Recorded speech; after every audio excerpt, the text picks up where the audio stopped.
அன்பு தமிழ் உறவுகளுக்கு இனிய திருக்குறள் வணக்கங்களை இனிதே உரைக்கின்றேன். நான் உங்கள் மூவேந்திர பாண்டியன்.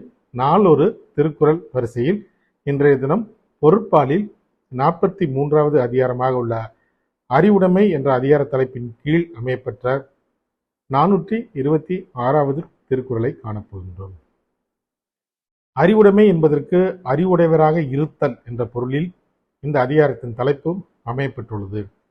இப்பொழுது 426வது திருக்குறளை காண்போம். எவ்வது உறைவது உலகம் உலகத்தோடு அவ்வது உறைவது அறிவு. எவ்வது உறைவது உலகம் உலகத்தோடு அவ்வது உறைவது அறிவு. இத்திருக்குறளுக்கான பொருளினை இப்போது காண்போம். கற்றறிந்த சான்றோர்கள் உலகில் எவ்வழியில் செல்கின்றனோ அவ்வழியில் நாமும் செல்வது அறிவுடைமையாகும்.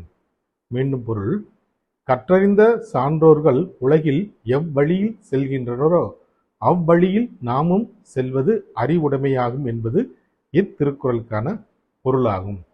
வள்ளுவரின் வழியினை பின்பற்றி நாமும் அறிவுடையவராக இருப்போம். வாழ்க தமிழ், வளர்க தமிழ்நாடு. நன்றி, வணக்கம்.